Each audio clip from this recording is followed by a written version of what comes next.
Chris Lee and Blake Lovell of Southeastern 14 here to recap SEC basketball games from Saturday, February the 11th. Blake, it was a wild day in the SEC, a wild day all over the country.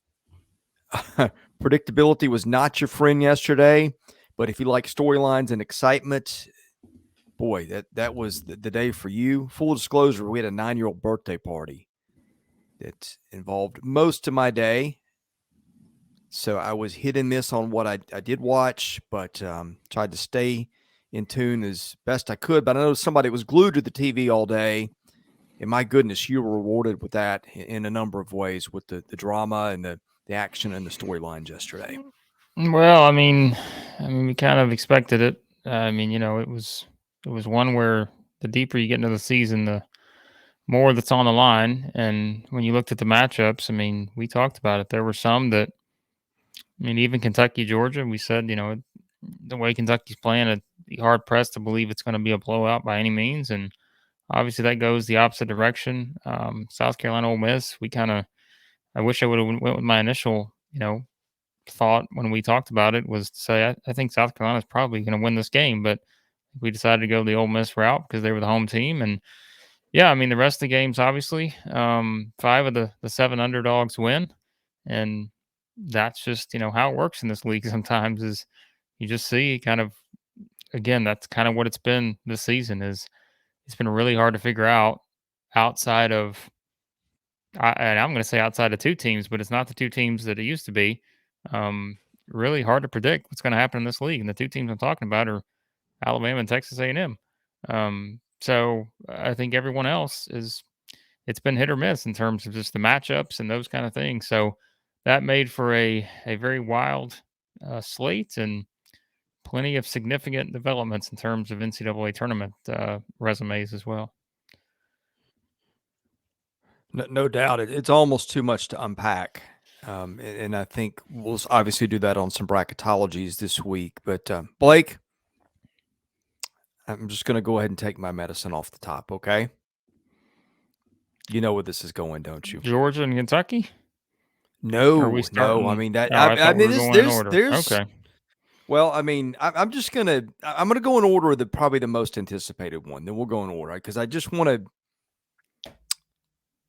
have my thing and take my medicine and get it over with. So I'm gonna do a little something here. Then I'm gonna let you carry this segment. All right. Well, It's coming. You know what's coming back, don't you? yeah, but I don't know that this should be. I don't know. You should pull it out. I feel like you're overusing it now. If we're using it for this, because this was a. I mean, yeah. It's like the bag of shame. I don't think should be used for a 2-point spread game. Let me just say that up front. All right. But yes, we can all agree that you were wrong about what was it? The wheel of time, the wheel of consciousness. What do we call it? The wheel of randomness, not The consciousness. wheel of randomness.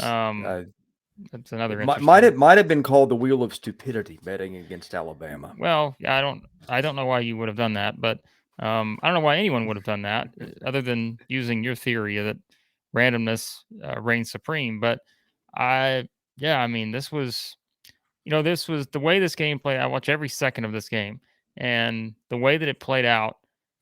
Every time Auburn was in a scenario where they push it out a little bit, but it was never far enough that you felt like Alabama was not going to make a run.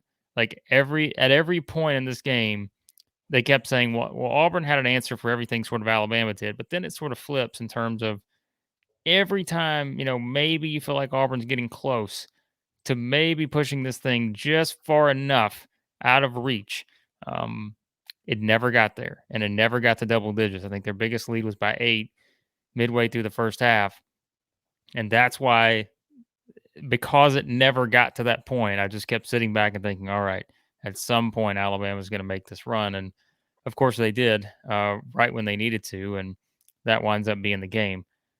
So, yeah, like I said, what do you say? Like, why would I have had any reason to pick against a team that still 12 games into conference play has not allowed more than 69 points in a game? We all fall in love with the offense, but at some point, we have to sit back and realize that what Alabama is doing is not normal. I've said this again. Like, this is a historical type of achievement that we're seeing 12 games in. Now, they could easily lose at Tennessee on Wednesday. We know Tennessee needs a win at this point.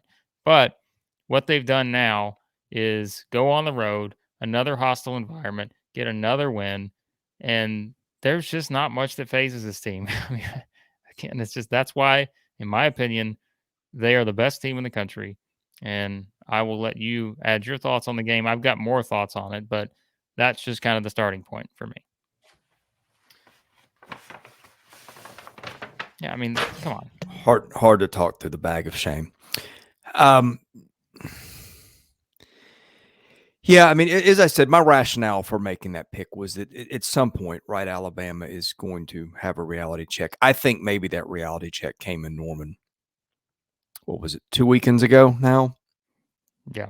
So there's that. I mean, I think it seemed like that game was back and forth. Wendell Green Jr. played a really good game for Auburn, I thought. But Alabama's just got so many weapons. Look,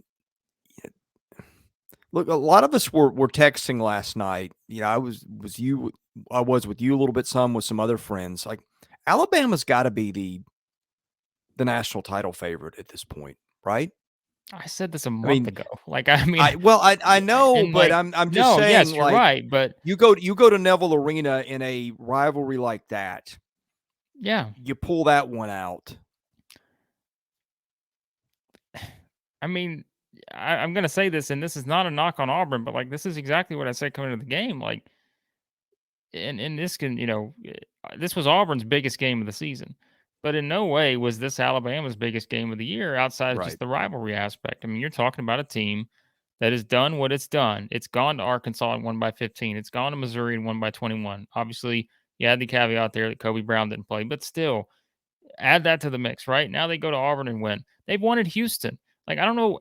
Yeah, like, we can say all this stuff, but like, remember, this is the team that's lost to to Houston, or excuse me, beat Houston on the road already. So I thought long ago that they were the favorite to win it all. That was probably a month ago at least. And my opinion hasn't changed because, like you said, the reality check, or I don't think it's the reality check. The reality is what we're seeing right now. That was just the oddball sort of outlier that happens throughout a 30 game season, the Oklahoma game. But yeah, I mean, this is where we're at right now with Alabama. Nothing phases them seemingly outside of just, running into another team's best performance of the season. And even then, I don't know how many teams are going to have an Oklahoma performance. So, you just kind of have to have everything go wrong and everything go right for the other team. And if it's somewhere in the middle, Alabama's just better. And one thing you said, yeah, Wendell Green had a great game. We expected that. Jalen Williams had a big game. Probably expected that in this kind of scenario. Broom didn't do a lot offensively. Obviously, had some fouls that impacted that a little bit. But what did I say going in? I said the reason I'm picking Alabama is if we take the best players, which Brandon Miller didn't have his best game by any means. If we cancel out the best players, assuming that each team's going to try their best to slow down the best player, one or two of the other team, who has the more consistent group beyond those guys? I mean, it's clearly Alabama. And so I just thought that, again, that was always going to win out in this game. Give Auburn a lot of credit. They stood there and went toe to toe for pretty much the entire game, but it's just Alabama made that Alabama run. And here's the deal. If you want to be even more scared about this, if you're looking at Alabama and trying to figure out who's going to beat them, which again, I think that best opportunity is probably going to come on Wednesday at Tennessee, or maybe it comes at A&M on March the 4th. But they just won a game on the road, rivalry game, going 6 of 21 from 3. They shot 28.6% from 3. They shot 56.5% from the free throw line, 13 of 23. They turned it over 14 times, and they still won. Why is that? Because everyone wants to say that Alabama lives and dies by the 3. Well, they just went 82% from 2. Won't happen every game, but they go 23 of 28 from 2 against one of the best defensive teams in the country in Auburn. Especially on the inside. On the road.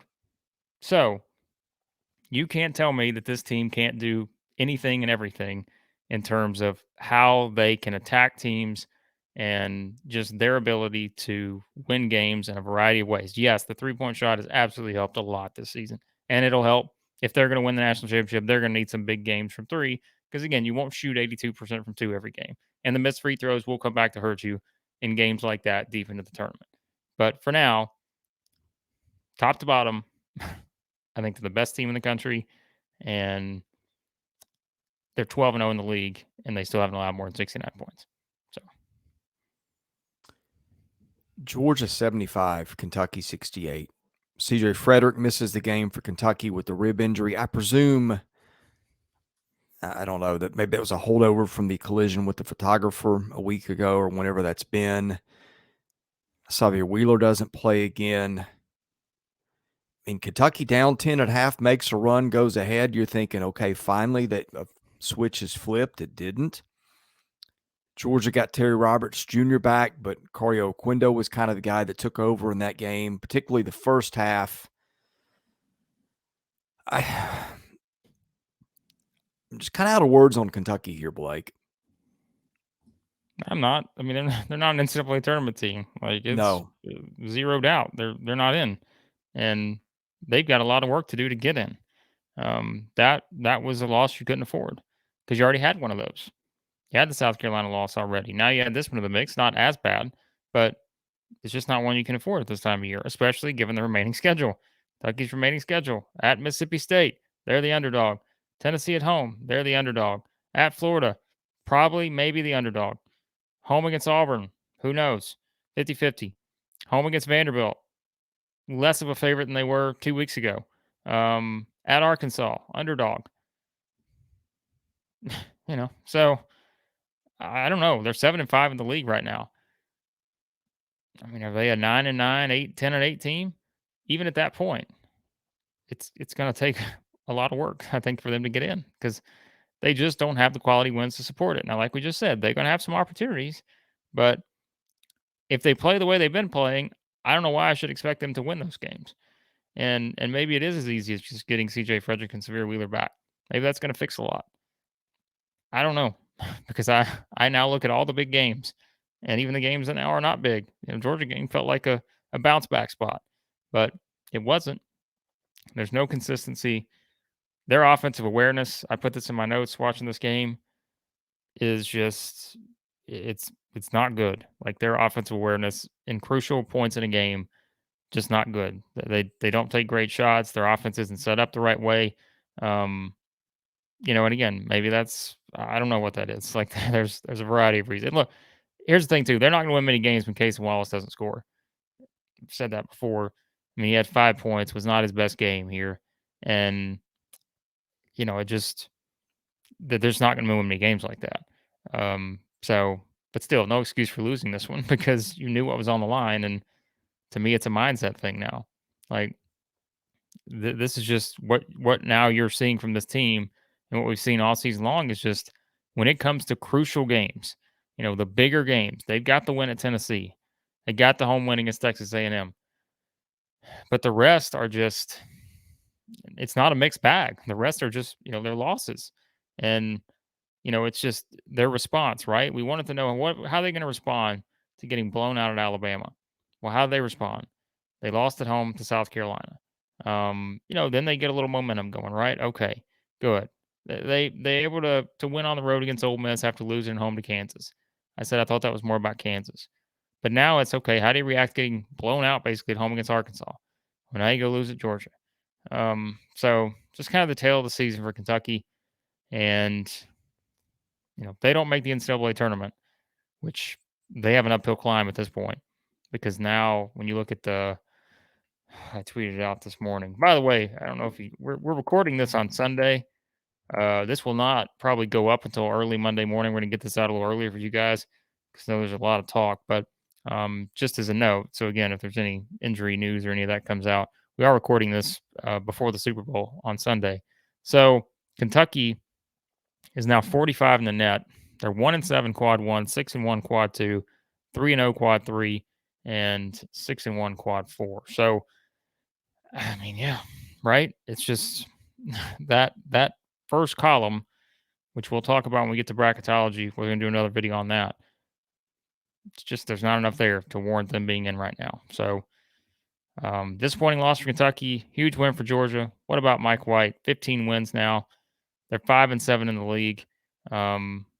Just a huge win to get them back. We said they're not playing well at all, but to get this win, maybe you got a chance to finish the season with a little momentum here. But anyway, slice it. 15 wins in their first season under Mike White is a terrific accomplishment based on where they were last year. Better chance of an alien takeover or Kentucky making the NCAA tournament? Kentucky making the NCAA tournament. Okay. I'm not going to go that far because, again, you see Twitter last night? Yeah, I'm searching wasn't college basketball stuff, and UFOs are trending on Twitter.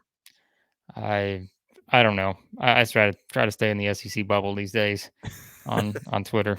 You could get caught up in some other bubbles last night for sure. Yeah, I don't want any part of that, but I would say the aliens, except for the fact that, like I said, they don't lack opportunity still, and that's why you still have to keep it in your mind. Like, you can't just completely rule it out yet because they don't lack opportunity. It'd be different if they were playing their final 6 games against, LSU twice, Ole Miss, Ole Miss twice, something like that. You just wouldn't have the potential to build any sort of resume, but somehow they still do. Again, for me, it's referencing how they're playing, and if I use that as a guide, I can't possibly think they're going to win some of these games that are really, really tough, especially the 3 road games. Mississippi State, maybe they win at Florida. Florida's just, we'll talk about them in a second. At Arkansas, those are going to be tough. And then beating Tennessee at home, beating Auburn at home, and even beating Vanderbilt at home are all going to be tough. There's not a game left that you circle as a gimme for Kentucky, right? So that's their issue right now. Okay, I got the more pertinent question involving aliens in Kentucky.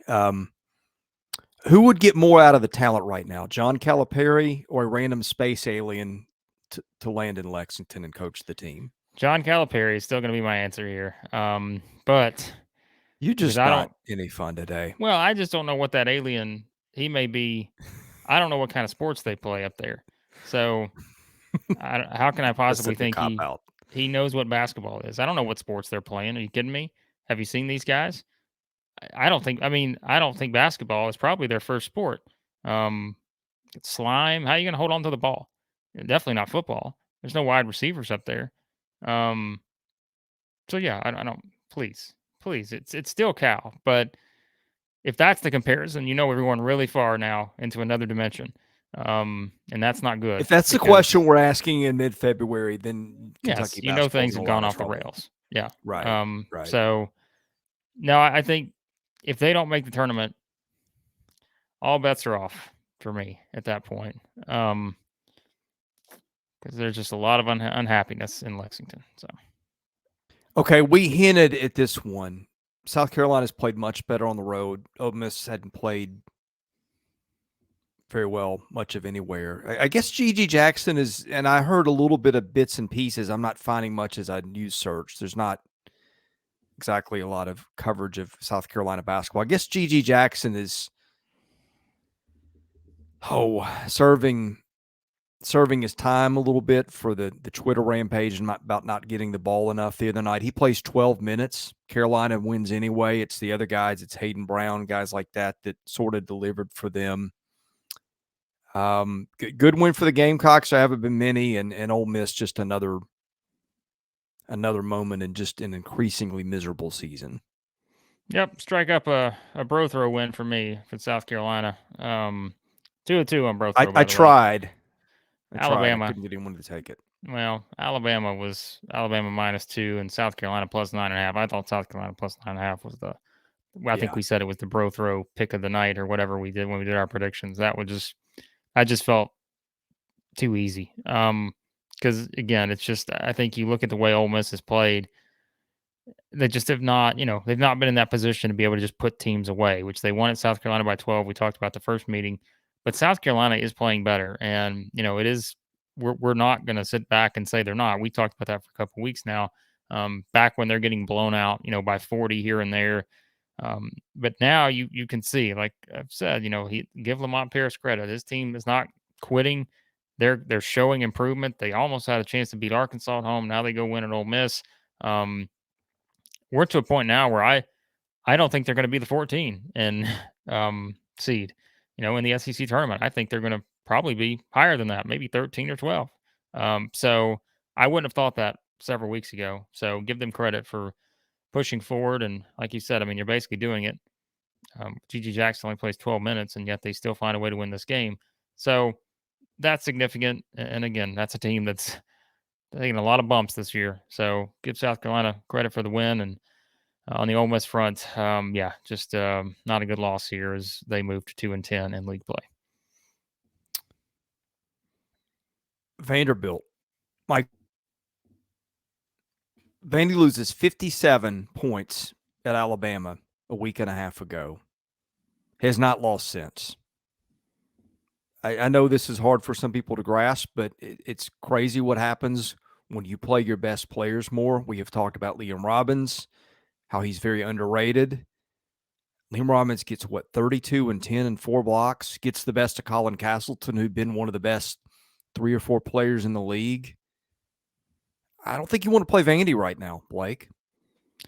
Well, I don't see why you would. I mean, they're on a 3-game winning streak, and not a lot of teams in the league are on a 3-game winning streak right now. So, they're one of the hotter teams in the conference, and so I don't see why you would either, because they are just doing the right things. They're pushing the right buttons, and we've talked about responses this season, right? It's how do teams respond, and some teams have responded well, some teams have not responded well, and for a team to respond from a 57-point loss with 3 straight wins, including one against a top 5 team, one on the road against a team that's on the bubble, I don't know how you could ask for a better response than that. So we talk about giving credit where credit is due. You got to give Jerry Stackhouse credit. You got to give the players credit because, again, that's a breaking point of a season. When you lose by that much, you get completely embarrassed in a way that we've not seen many teams get embarrassed before. But yet, here they are, 3-game winning streak, back to 500 in SEC play, potentially looking at a top half seed here in the SEC tournament. It's a long, long way from where they were 2 weeks ago. And so now they got South Carolina up next on the road. That game all of a sudden becomes interesting. They played an overtime game the first time around, and now that may be one of the more intriguing games of the weekend or whenever they play midweek. So, yeah, I mean, Liam Robbins, one of the best players in the league. I don't know how you can doubt that at this point. Put that on Twitter. I think it's pretty clear in terms of the value to his team. He's one of the top ones in the SEC. And, I mean, they just their poise right now is just something. I mean, they are just a team that is very we talked about the defense, right? I mean, Florida, we talked about Florida's defense. Like, it's certainly slipping a little bit here recently, but that's still a team defensively, that does a lot of good things. And yet Vanderbilt only turned it over 5 times in that game. Total of 8 turnovers in that one. That's one of the 12 of cleanest 23 games. from 3 also. Yeah, well, I was you going to do say this that one on the road. Yeah. Yeah, well, I mean, in terms of the turnovers, what I was going to say is one of the cleanest games you'll see. Both teams combined for just 8 turnovers. Vanderbilt 5, Florida 3, but yeah, I mean, the difference is the 3-point line. Like, there's no question. 12 of 23 versus 2 of 20. Florida goes 2 of 20 from 3, and that's kind of the name of the game there. Is you just can't hit shots, and we always say you can't undervalue just how easier the game gets just by being able to hit shots, especially 3-point shots in this league. How much of a separator that can be. We've said that many times this season, and so Vanderbilt another win, and I don't want to I'm not trying to be the pessimist here, but maybe keep focused on the games ahead. I know we're going to start talking NCAA tournament bracketology and all that, but I think Vanderbilt's still a bit of ways away from that in that conversation at the moment. So, but nonetheless, first 3-game winning streak. I think I put the stat out since 2017 in SEC regular season play for Vanderbilt. That's a long time, and so yeah, big one. That was one of the most entertaining games I've seen in a while. I don't think I've ever seen this before. That game went the first 10 minutes and 1 second without a stoppage in play. Like, I don't think the ball went out of bounds. There were no, of course, you couldn't do a media timeout because there was no stoppage, no Yeah. fouls. I mean, that was a basketball watcher's dream of a game to watch. Yeah, no, as I said, smooth game. We don't have a lot of turnovers. You don't have a lot of. Now you say that. Let's keep this in context though. You're saying there was no stoppage, right? The first 10 minutes and 1 second of this game, no fouls, so which means no free throws, right? Yep. Yet in the final 30 minutes of the game, there were a combined 52 free throws that were shot. So Oh just my. put that in the context. Vanderbilt goes 20 to 29, Florida goes 14 to 23.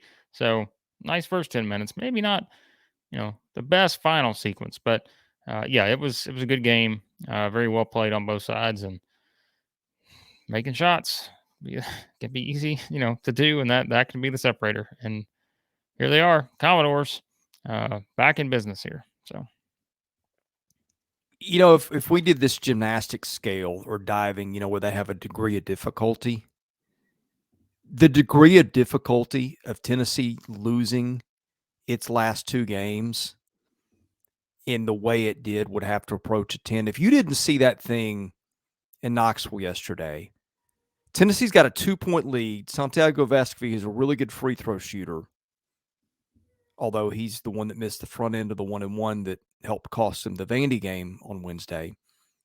Vescovi misses the first shot. They're up 2 with less than 5 seconds left. He hits 2 and he puts it away. Misses the first. They commit a lane violation on the second. Missouri brings the ball up the floor, and DeAndre Golston hits his second 40-foot buzzer-beating three-pointer to pull out a one-win or a 1-point game of the year. The other one was at UCF. That was one of those, like, I literally shouted at the TV when that happened, and my kids were like, "What's going on?" I've never seen a game end quite like that. Have you? yeah, I have. I mean, like a lane, you've got a great foul shooter. He misses one. They give the other team a freebie, and then a 40-pointer. Like, all those things had to happen for Missouri to win, and yet they did. Well, I mean, sometimes it's just better to be lucky, right? Than, I mean, Missouri's, yeah. I mean, it's just a team that has had some luck on their side this season. You talk about the UCF game, and now you talk about this game, and like those are two potential turning point games when you think about their season. Go back to the UCF one, right? That comes after the blowout against Kansas, where all of a sudden everyone's off board. Well, look at this non-conference schedule; it was a joke. All this other stuff everyone's saying, right? And now, you lose that UCF one, then who knows? Like everything maybe goes off the rails. But you win that one, then you turn around and blow out Illinois and Kentucky. Now it's like, well, look at kind of where they are, kind of in this sequence here, where didn't play great at home against South Carolina, just come off that loss to Mississippi State, and now it's like, well, here's one of those games, right? We're talking about the bubble and the bracketology and all this. Well, Missouri, yeah, we said, look, they're not a lock. Like they got work to do, and this is a tough stretch of They're a games. lot closer now. Well, yeah, but going into it though, our conversation was they're at Tennessee, they're at Auburn, home against A&M, home against Mississippi State. We're not saying they're going to go 0-4, but all those games are close, very, very close. And so you don't play well, you could very well go 0-4. This is the one we thought that they probably had no chance of winning. And I don't mean no chance in terms of if you rack all four of those up and you say, all right, best percentage with those four games. This was probably the one that had the lowest percentage, my guess is, of winning on the road. And yet here they are with a chance to, now win this game, continue building this momentum. They're 19-6 now, 7-5 in the SEC, a quad one win, another one added to the mix, which by the way, you want to talk about what they've accomplished. They've now got, what is it? Is it 4? Yeah, they're 4-6 now in quad one wins. So I mean, they're tied with Tennessee, who has 4. Alabama, of course, has the most at 7, but they're tied with Tennessee for second most in the league right now. So I mean, just, and still have, remember, we're still talking this Missouri team. They have a clean sheet, quad 2, 3, 4. Like, I mean, in reality, if you look at the net rankings, right, which we know margin of victory and all this stuff matters. But if you just look at those, you're like, well, why are they so low? I mean, they're 44 now, which is not low, but lower in comparison to others. But like, you look at this team, and again, sometimes you just get a little lucky. The ball bounces your way, and for Tennessee, that has not happened the past 2 games. And like you said, I don't remember the last time we've seen a team lose back-to-back games in league play on buzzer beaters. Um, but on the flip side, I mean, for Missouri, foul trouble. I mean, look how much foul trouble they were in that game. And it's like you looked up and everybody had 4 fouls, Dennis Gates included, maybe. I don't know. I think he had 4 fouls. It just looked I mean, everyone's just racking up fouls, and you're just like, man, there's no chance that they're going to be able to pull this off because Tennessee makes the furious rally. They're up, I think they got it to 6 with like 4 minutes left or something. But then, like you mentioned, it's just everything in that sequence had to go right for Missouri to win that game. And it did. I mean, you look at the, what is it, the Ken Palm probability. I think Missouri had I got to see how low this went. Um, Tennessee had I want to say it got to like 1.9%. Missouri had a 1.9% chance to win, something like that, maybe, um, in that final sequence. But I mean, then you see the chart, it just goes all the way back up, right, to 100% Missouri. So just a wild, wild deal there. Um, I mean, we said, right, the reason we picked against Missouri here, we said the problem with this team is that they don't shoot it well on the road. And in games where they haven't shot it well, they have lost, right? We talked about just some of those games. At Arkansas, A&M, Florida, just didn't shoot the ball well. Didn't shoot it well at home against Alabama. Didn't shoot it well on the road against Mississippi State. Just like, yeah, you're playing Tennessee. Surely you're not going to shoot the ball well. But they did. And that again, remember Tennessee, even with Missouri going, what they shoot, Chris? 14 of 26, 53.8%. With 26. Keep this in mind. Even with Missouri shooting 50 something percent from 3, Tennessee is still the best team in the country in 3-point field goal defense, 24.2%. Remarkable. But again, that's just everything had to go right for Missouri. Everything had But to it build to also that. slipped the game before. I mean, Right. yeah, No, and because I that's think Vandy was the first team to hit double-digit threes against them all year. well, I mean, that's the thing is when you just look at that and you kind of see now this back to back give up 40%, 53.8% from 3, yet they're still the top team in the country in that category defensively. Um, yeah, I don't know what else to add on this other than just that was just a wild, wild scene. And this Missouri team, I think the mentality is what has impressed me the most. Dennis Gates is kind of someone you never see him get too high, never see him get too low, just kind of the same approach. They sort of have their approach, and they're going to pretty much stick to it. And I think that's kind of what you've seen with them. Like they don't. I don't want to say this Missouri team doesn't get rattled because we've seen that in some of these games that they just haven't played well. But I do think there's something to that when you get in these kind of games where it gets close and you kind of have the confidence in your guys, someone being able to kind of make that play that you need. And again, Golston hit some big shots in this game. They do it here in the final stretch without Demoy Hodge. Of course, he fouled out. Kobe Brown was fouls here and there that were kind of racking up. It's just, I don't know how they won, but they did. And, on the flip side, what does this do to Tennessee, like mentally? Back to back. Now they got to play Alabama on Wednesday. Puts a lot more pressure on the Vols. So There's some just weird things with this game. Like, if I tell you going in, Isaiah Mosley doesn't play for Missouri. If I tell you Tennessee is 12 of 28 on threes. If I tell you Missouri has 7 more fouls than Tennessee and Tennessee turns it over 10 times. Like, if I'd said Missouri's going to go into Thompson Bowling and win, I would have said, okay, Tennessee maybe shoots 4 of 25 from 3, or Missouri forces a lot of turnovers like it usually does, or Mosley plays and has a bit. Like, all the scenarios that if you'd said, okay, Missouri's going to win, those probably would have been all things that I would have mentioned. Yet none of those happen, and I know the explanation is in large part the 3-point stat we just threw up for Missouri. But it's a little mind-boggling when you unpack it and look at it through the lens of what you would have thought would have had to happen and what did or didn't happen in that light. Looking at KenPom now because I had to look this up, and I looked it up after the game.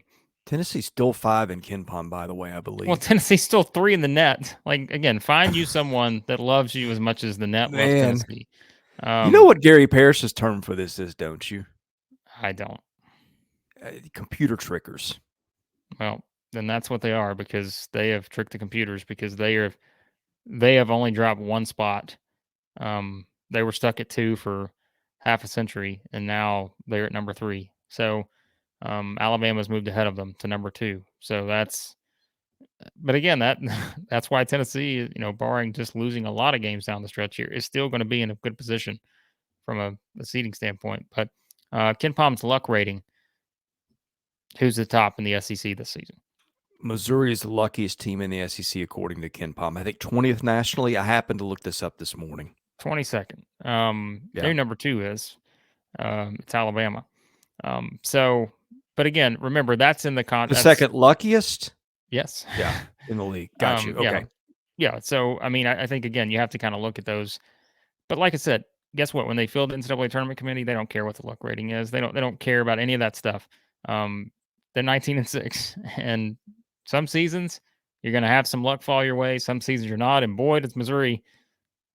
I think, Chris, after the past several years, they deserve a little bit when you think about some of the injury luck that they had and all of those things. I think it's okay for Missouri to embrace being the luckiest team in the SEC from a KenPom standpoint, because they've been on the bottom of that for other years recently. So it's good. You'll take that. I don't think anyone could say you're lucky. I would say thank you. Like, I would not argue anyone, because they've not had the luck on their side recently, just given, again, the trajectory of where things were going and the injury luck, and just was not ideal. You know who the unluckiest team in the SEC is this season?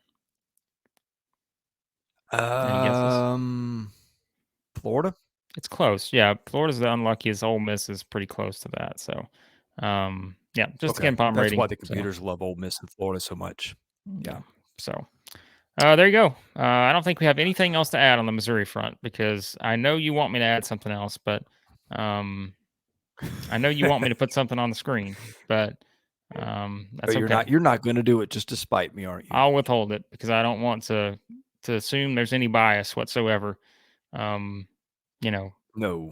I don't want to suggest that I may be a Dennis Gates guy, but if you want to go on Twitter, you can find it in my tweet that I put out on the Missouri game. So what Blake really means is I'm saving this for a better time. Well, I mean, look, there's probably not a better time to share it. So I'm trying to find it. I just don't know. I've put out a lot of stuff on Twitter since then, and I just don't know where it is. Do we know who did this? Like, I know the account that did it, but is it someone you know? Well, I mean, it's shared very often on Twitter after Missouri wins. Is it? Very, very talented. Ms. True is the username here. And by the way, his profile has Dennis Gates. It's kind of in the Looney Tunes fashion of "That's all, folks," and it's got Dennis kind of in there. So very good with the Photoshop here.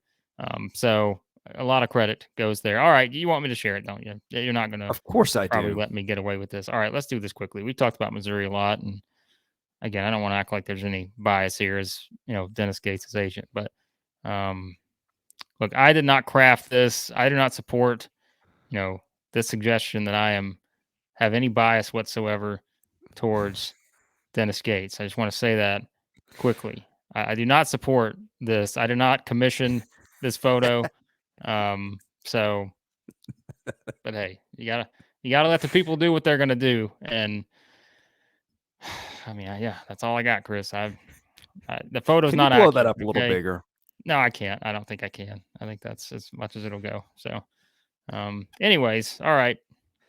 Thanks, Ms. You didn't even shave for your wedding. Thanks for doing that. So, really appreciate it.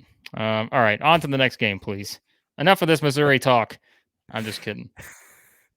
Great job. Arkansas talk. I thought our Arkansas talk would be a little different today, honestly. Yeah.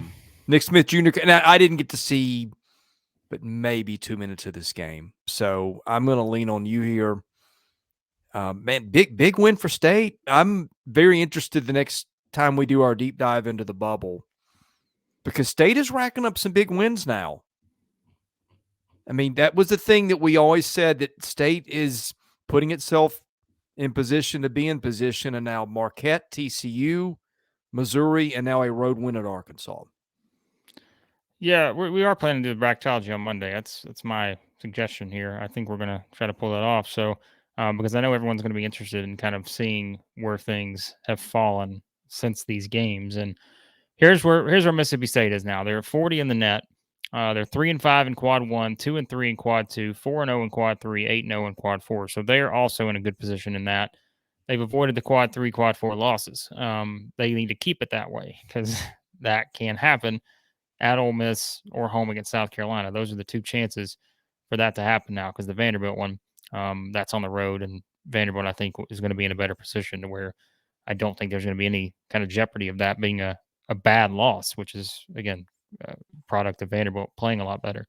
So still, even with this, I'm still of the opinion that Mississippi State has to be 9-9 in the league.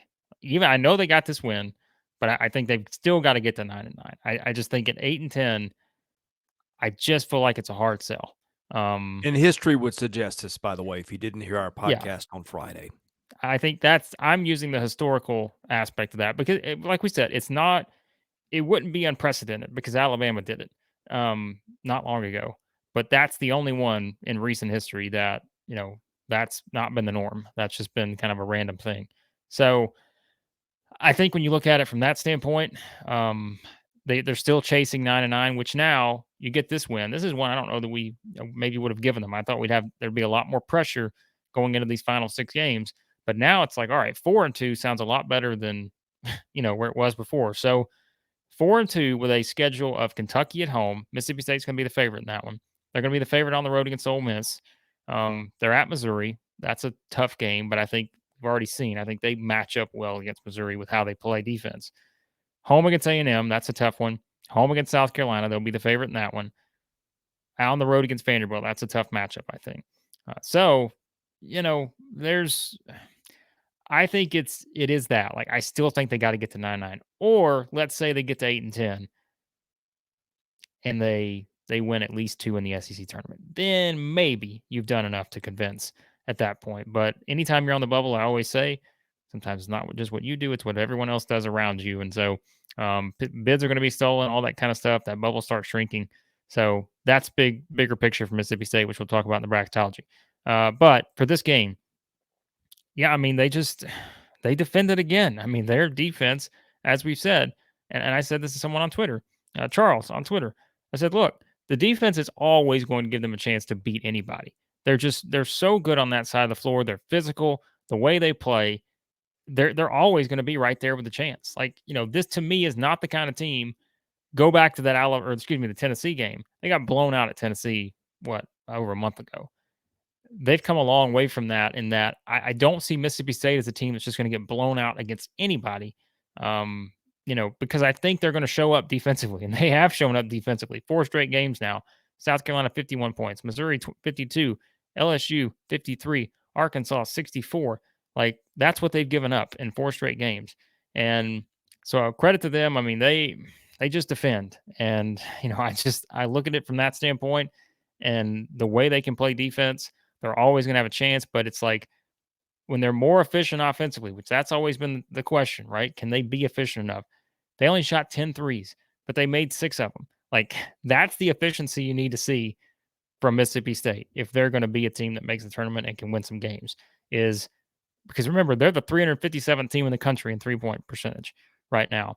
But even just going 6 of 10, that's enough because your defense can carry you. And that's what they needed here. Arkansas just could not get any sort of consistency in terms of just finding the rhythm. Every time it felt like Arkansas was closing that gap, Mississippi State would make a big play. They'd get a layup or a dunk, and that would kind of quiet the crowd a little bit. So, Yeah, I mean, it's a huge win for Mississippi State. It's their biggest win of the season. You know why? Because it's the most recent one. Because a team like this, every game now is significant when you're in this position. And remember, they're in the Arkansas spot, right? Where they were having to claw their way back, although they had a bigger deficit to overcome.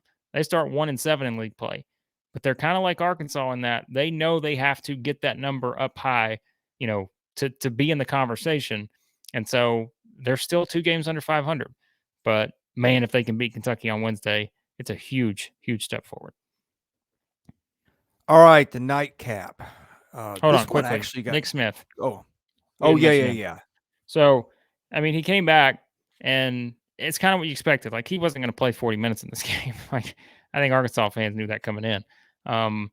He went, what was it, 2 of 7 from the field, something like that. Played 17 minutes. At times he just looks like a guy that's getting back into things. And we should have known. Like, I don't think we said this, but like, Muss wasn't going to put him back in, and he's going to play 38 minutes. He wasn't going to be Anthony Black, Davis, or Council playing 35 plus minutes. Like, it just wasn't going to happen game one.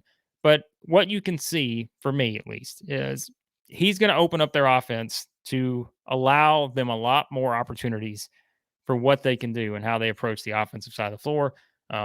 Making threes, I think, was something that will come with time, getting your, kind of back into the flow of the game and those kind of things. So is it a disappointing loss for Arkansas? Yes, in the context of how they had been playing. 5 straight wins in the league, really just went and blew out Kentucky and Lexington. It's always disappointing to lose a home game. But again, we talk about motivation and who needs it more, right? Arkansas needed that game, but boy, did Mississippi State feel like it needed it more. And that's just kind of how sometimes you have that battle back and forth in the SEC in those kind of games. It's just, sometimes it is. It's just you find that team that is just hungry and absolutely knows they're in a must-win spot. For Mississippi State, a lot of these games now feel that way. Arkansas still, has they kind of win some games, but you almost just kind of look at it now and say, boy, Arkansas is still okay coming out of this, but for Mississippi State, their road gets a little bit easier just by winning this one. And so, again, disappointing loss. Arkansas didn't shoot it well from outside. We knew Mississippi State was going to force them to do that a little bit, but just a big win for State. There's no other way to put it. All right, the nightcap. A&M, as we expected, goes into Baton Rouge and wins. A&M just blew LSU out of the Pete Maravich Assembly Center from the jump, went up 26-4, but LSU got it within 8 with about 2 minutes left. Wade Taylor the fourth, we've talked about him a lot, was really good again. A&M just keeps doing what it's been doing lately. Well, I put out on Twitter earlier in the game, I was worried about LSU getting to 30 for the entire game. And that's because at one point it was, it was kind of, 74-62 was the final. That's because LSU had a big second half, right? I don't know how big in comparison, but like it was, what was it? It was 28-7 with about 7 minutes left in the first half. And at that point, I really was, and I was not joking. I said, I'm not sure LSU gets to 30 because A&M was just completely locked in on defense, and but of course, that kind of equals out in terms of a team just eventually going to hit some shots. And LSU went 10 of 29 from 3 and started making shots. That of course made things a lot easier. But A&M gets to the free throw line 32 times.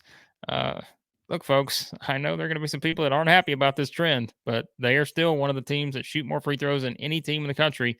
And so it's a high number. What did I say, 32? They come off of shooting 39 against Auburn the previous game. So that's just what they do. They just somehow get to the free throw line, because that's how they do it. They're a physical team. They're an aggressive team. And once again, I will reiterate my point in that they've got a tough finish here. They got Arkansas on the road against Missouri, Tennessee at home, at State, at Ole Miss, home against Alabama. But they're an NCAA tournament team. They're 10-2 in the SEC. Barring losing out or those, any kind of scenario that's close to that, they're an NCAA tournament team. And I'll tell you this exact thought that went through my mind last night watching that game. They're not just an NCAA tournament team. They're a second weekend NCAA tournament team with how they play. And I don't think anybody wants to see Texas A&M right now with the way they're playing. And look, that's the next challenge for Arkansas, right? Arkansas goes on the road to College Station. Would fully expect this to be a game. You want to talk about a free throw game, Chris? Who are two teams that really like to get to the free throw line? Arkansas and A&M. And so this will be an interesting test, I think, certainly for Arkansas going on the road here against one of the hottest teams in the league. Just love the way they're playing. Just love the way A&M's playing right now. They are just a team that, again, yes, I know the Auburn fans will kind of look back at that game and certainly can point out some things there, but they just keep winning. And that's the name of the game at this point. Making up for a bad non-conference portion, you just have to keep winning. And A&M 10-2 in the SEC and just doing their thing. So, parting thoughts.